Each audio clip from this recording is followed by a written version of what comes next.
ஜோதிட நேயர்கள் அனைவருக்கும் வணக்கம். இன்னைக்கு நம்ம சேனல்ல என்ன பார்க்க போறோம் அப்படின்னு பார்த்தீங்கன்னா, ஜூன் 14ஆம் தேதி ஞாயிற்றுக்கிழமை வைகாசி 31ஆம் நாள் அமாவாசையானது வருகிறது. பொதுவாகவே அமாவாசை அப்படின்னு சொல்லும்போது இந்த நாள் முன்னோர் வழிபாட்டிற்கு ஏற்ற நாளாகவே நம்ம சொல்லலாங்க. ஸோ அந்த வகையில் பார்த்தீங்கன்னா இந்த வைகாசி அமாவாசை ரொம்பவே ஒரு சக்தி வாய்ந்த ஒரு நாளாகவும் ரொம்பவே அமாவாசை வழிபாட்டிற்கு உகந்த நாளாகவும் பார்க்கப்படுகிறது. இந்த வைகாசி அமாவாசை பார்த்தீங்கன்னா 2வது முறை வரக்கூடிய ஒரு அமாவாசை. ஏற்கனவே வைகாசி மாதத்தில் ஒரு அமாவாசை நடந்து முடிந்ததுங்க.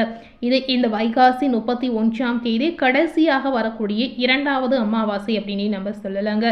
இந்த அமாவாசை நாளில் ஒவ்வொரு ராசினியர்களுக்கும் ஏற்படக்கூடிய தாக்கத்தால் ஏற்படக்கூடிய மாற்றங்கள் என்னென்ன அப்படிங்கிறத பார்க்கலாம். ஸோ அந்த வகையில் ரிஷபம் ராசினியர்களுக்கு என்ன தாக்கங்கள் ஏற்பட்டிருக்கு அப்படிங்கிறத தெரிந்து கொண்டு பயன்பெறுங்க. அது மட்டும் இல்லாமல் இந்த அமாவாசை நாளில் உங்களுடைய வாழ்வை வளமாக்கக்கூடிய வைகாசி அமாவாசை நாளில் நீங்கள் முன்னோர்களுக்கு இந்த ஒரு விஷயத்தை தவறாமல் செய்யணுங்க. முன்னோர்களுக்கு மறக்காமல் தர்ப்பணம் அதே போல் கொடுத்தணும். ஸோ முன்னோர்களுக்கு என்ன விஷயத்தை நீங்கள் தவறாமல் செய்யணும் அப்படிங்கிறத பார்த்துட்டு அதன் பிறகு உங்களுக்கு என்ன பலன் கிடைத்திருக்கு அப்படிங்கிறத நாம் தெரிந்து கொள்ளலாம். வைகாசி மாதத்தின் அமாவாசையில் தர்ப்பணம் செய்து முன்னோர் வழிபாடு செய்ய மறக்கவே கூடாது. இந்த வழிபாடு உங்களையும் உங்களுடைய குடும்பத்தையும் வளமாக்கி வாழ செய்யும் என்று சொல்லப்பட்டிருக்கு. வருடத்திற்கு மொத்தம் 96 தர்ப்பணங்கள் உள்ளன அப்படின்னு சாஸ்திரம் ரீதியாக சொல்லப்பட்டிருக்கு. மாதம் தோறும் மறைகிற அமாவாசை, ஒவ்வொரு மாதமும் பிறக்கிற தமிழ் மாதம், அது மட்டும் இல்லாமல் கிரகணங்கள், புரட்டாசி, மகாலய பட்சத்தின் காலங்கள் என முன்னோர் வழிபடுவதற்குரிய நாட்களாக முக்கியமான நாட்களாக முன்னோர்களுக்கான நாட்களாக பார்க்கும் பொழுது 96 நாட்கள் இருப்பதாக விரிவாக சொல்லி இருக்காங்க. அமாவாசை என்பதே முன்னோருக்கான ஒரு நாளாகவே பார்க்கப்படுகிறது. இந்த நாளில் முன்னோரை நினைத்து அவர்களுடைய படங்களுக்கு பூக்களால் அலங்காரம் செய்து தூபு தீபங்கள் காட்டி ஆராதனை செய்வது மிகவும் உங்களுக்கு அதீத பலனை ஏற்படுத்தும் அப்படின்னு ஐதீக ரீதியாகவே சொல்லப்படுது. இந்த அமாவாசை பார்த்தீங்கன்னா ஞாயிற்றுக்கிழமை அன்று வருகிறது.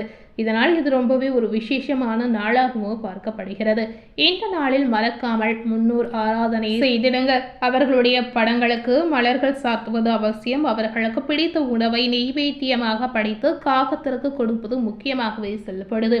முன்னோரை நினைத்து உங்களால் முடிந்த அளவிற்கு ஒரு 4 பேருக்காவது தயிர் சாதம் அல்லது எலுமிச்சை சாதம் அல்லது சாம்பார் சாதம் என எந்த உணவாக இருந்தாலும் நீங்கள் தானமாக கொடுத்து வாருங்க. வீட்டில் இதுவரை இல்லாத நிம்மதி, சந்தோஷம் இதனால் உங்களுக்கு கிடைக்குங்க. தம்பதிக்கிடையே பார்த்தீங்கன்னா ஒற்றுமை அதிகரிக்கும். இதனால் உங்கள் வாழ்க்கையில் இருக்கக்கூடிய தரித்திரம் விலகி செல்லிடுங்க. உங்களுடைய வாழ்க்கையை பலமாக்க இந்த முன்னோர் வழிபாடு ரொம்ப ரொம்ப முக்கியமாகவே நீங்கள் செய்யலாம். ஸோ கண்டிப்பாக இந்த வைகாசி அமாவாசை நாளில் இந்த விஷயத்தை தவறாமல் செய்திடுங்க. ஸோ இதனை தொடர்ந்து ரிஷபராசினியர்களுக்கு வைகாசி அமாவாசையுடைய தாக்கம் என்ன மாதிரி பலனை கொடுத்திருக்கு அப்படிங்கிறத நாம் இப்போ பார்க்கலாம்.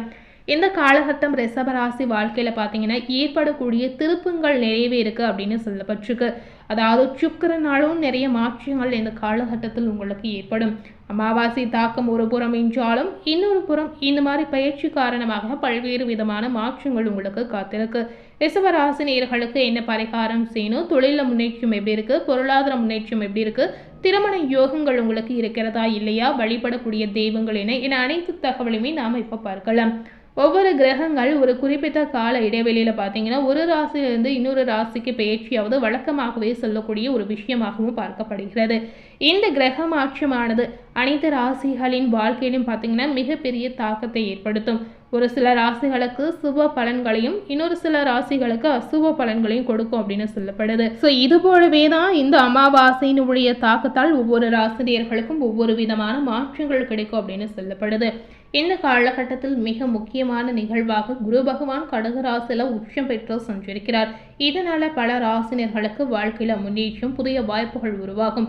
அமாவாசையினுடைய தாக்கத்தால் இந்த மாற்றத்தால் எந்த பாதிப்பும் வராது. செவ்வாயுடைய சஞ்சாரத்தின் மூலம் செயல் வேகம், தைரியம் உங்களுக்கு அதிகரிக்கும். முக்கியமான புதிய வாய்ப்புகள் மாற்றங்களாக உங்களுக்கு தேடி வரும். ஸோ முழுமையாக உங்களுக்கு என்ன பலன் காத்திருக்கு அப்படிங்கிறத பார்க்கலாம். ஸோ இந்த காலகட்டம் பார்த்தீங்கன்னா ரிஷபராசினியர்கள் பொறுமையாக இருக்கக்கூடிய ஒரு காலகட்டமாகவும் சொல்லப்படுது. ரிஷபராசினியர்களுக்கு இந்த காலகட்டத்தில் 20 நாட்கள் பார்த்தீங்கன்னா ராசிநாதன் சுக்கிரன் 2ஆம் இடமான தனஸ்தானத்தில் இருக்கிறார். இந்த காலகட்டத்தில் அமாவாசையினுடைய தாக்கத்தாலும் உங்களுக்கு பல்வேறு விதமான மாற்றங்கள் ஏற்படும். அதாவது புதனுடன் வலிமையாக இருப்பதால் பல்வேறு விதமான திருப்பங்களை நீங்கள் சந்திக்கலாம். அதாவது இந்த அமாவாசையினுடைய தாக்கத்தால் பார்த்தீங்கன்னா நல்ல யோகம் உங்களுக்கு காத்திருக்கு அப்படின்னு சொல்லப்படுது. ஸோ என்னென்ன யோகங்கள் காத்திருக்கு அப்படின்னு பார்த்தீங்கன்னா, அதாவது எவ்வளவு பெரிய பிரச்சனையாக இருந்தாலும் சமாளிக்க முடியும் என்ற தைரியம் உங்களுக்கு உண்டாகும். அதாவது இந்த நேரத்தில் பார்த்தீங்கன்னா உங்களுக்கு புகழ் அதிகரிக்கும்.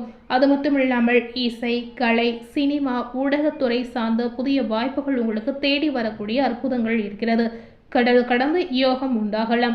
மிகப்பெரிய மாற்றங்கள் நிகழப்போகிறது. சனியை உச்சகுரு பார்ப்பதால் கல்வியில மாணவர்களுக்கு முன்னேற்றம் ஏற்படும். போட்டித் தேர்வில் வெற்றி உண்டாகும். பணவரவு உங்களுக்கு எப்படி இருக்கு அப்படின்னு பார்த்தீங்கன்னா, அரசு பணிகள் உங்களுக்கு கிடைக்கக்கூடிய வாய்ப்புகள் இருக்கிறது. பணிக்கான நேர்காணலில் வெற்றி உங்களுக்கு உருவாகலாம். பணவரவு திருப்திகரமாக நீங்க எதிர்பார்த்தபடி உங்களுக்கு இருக்க போகிறது. அதுபோலவே எதிர்பார்த்த இடத்திலிருந்து பணம் உங்களுக்கு தேடி வரும். கடன் சுமை உங்களுக்கு குறையலாம். காதலில் வெற்றி கிடைக்காதவர்களுக்கு இப்போது காதல் கைகூடி வரக்கூடிய வாய்ப்புகள் இருக்கிறது. ஸோ ரிஷபராசியில காதல் செய்யக்கூடிய நேயர்களுக்கு இந்த காலகட்டம் உங்களுக்கு உண்டான காலகட்டமாக, உங்களுக்கு ஏற்ற ஒரு காலகட்டமாக கண்டிப்பாக இருக்க போகிறது. ஸோ காதல் செய்யக்கூடிய நேயர்களுக்கு சாதகமான மாற்றங்கள் உருவாகும். காதல் உறவு பார்த்தீங்கன்னா திருமணத்தில் முடியக்கூடிய வாய்ப்புகளை உங்களுக்கு ஏற்படுத்தி கொடுக்கலாம். வண்டி வாகனத்தின் மூலம் உங்களுக்கு யோகங்கள் உண்டாகலாம். புதிய வாகனங்கள் வாங்கக்கூடிய அற்புதங்கள் உங்களுக்கு இருக்கிறது. பெற்றோருடன் இருந்த மனக்கசப்பு பார்த்தீங்கன்னா அனைத்துமே ரிஷபராசினியர்களுக்கு நீங்கிடும். ஸோ இந்த மாதிரி நிறைய புதிய மாற்றங்கள் இந்த காலகட்டத்தில் உங்களுக்கு காத்திருக்கு அப்படின்னு சொல்லப்படுது. ஸோ செவ்வாயினுடைய சஞ்சாரத்தால் உங்களுக்கு தைரியம் அதிகரிக்கக்கூடிய சூழல் இருக்கும்போது பல்வேறு விதமான மாற்றங்கள் இந்த காலகட்டத்தில் உங்களுக்கு ஏற்படும். தொழில், பணவரவு, குடும்ப வாழ்க்கை மற்றும் திருமண யோகம், இந்த விஷயங்கள் எல்லாத்துலேயுமே பார்த்தீங்கன்னா உங்களுக்கு முன்னேற்றம் இருப்பதாகவே சொல்லப்பட்டிருக்கு. அதே நேரத்தில் பார்த்தீங்கன்னா சில விஷயங்களில் நீங்கள் பொறுமையாக, நிதானமாக, அவசியமாக இருப்பது ரொம்ப ரொம்ப முக்கியம். அது மட்டும் இல்லாமல் எந்த விஷயத்திலுமே நீங்கள் அவசரப்பட்டு முடிவுகளை எடுக்கக்கூடாது அப்படின்னு குறிப்பாகவே சொல்லப்படுது. ஸோ ரிஷபராசினியர்கள் இந்த காலகட்டத்தில் இந்த மாதிரி விஷயங்களை நீங்கள் பின்பற்றி நடப்பது ரொம்ப ரொம்ப முக்கியம். இந்த நேரத்தில் நீங்கள் கவனிக்க வேண்டிய விஷயங்கள் என்ன அப்படின்னு பார்த்தீங்கன்னா, இந்த நேரத்தில் கண்டிப்பாக மற்றவர்களிடம் பேசும்போது நிதானத்தை கடைபிடித்து பேசுவது ரொம்ப ரொம்ப முக்கியங்க. ஸோ இந்த அமாவாசையினுடைய தாக்கத்தால் உங்களுக்கு ஏற்படக்கூடிய விளைவு என்ன அப்படின்னு பார்த்தீங்கன்னா, கண்டிப்பாக உங்களுடைய பேச்சின் மூலம் ஏதாவது ஒரு பிரச்சனை, ஏதாவது ஒரு தகராறு உங்கள் வாழ்க்கையில் ஏற்படும். ஸோ அதனால் இந்த நேரத்தில் உங்களுடைய பேச்சை கட்டுப்படுத்தி வைப்பது, அமைதியாக கடந்து செல்வது ரொம்ப ரொம்ப முக்கியமாகவே சொல்லப்படுது.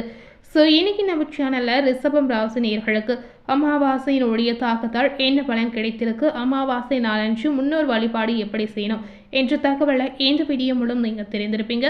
மேலும் இது போல ஒரு புதிய தகவலை தெரிந்து கொள்ளணும் அப்படின்னு நினைத்தீங்கன்னா மறக்காமல் நம்ம சேனலை சப்ஸ்கிரைப் பண்ணி பக்கத்தில் இருக்கக்கூடிய பெல் பட்டனையும் மறக்காமல் ப்ரெஸ் பண்ணிடுங்க. தேங்க்யூ.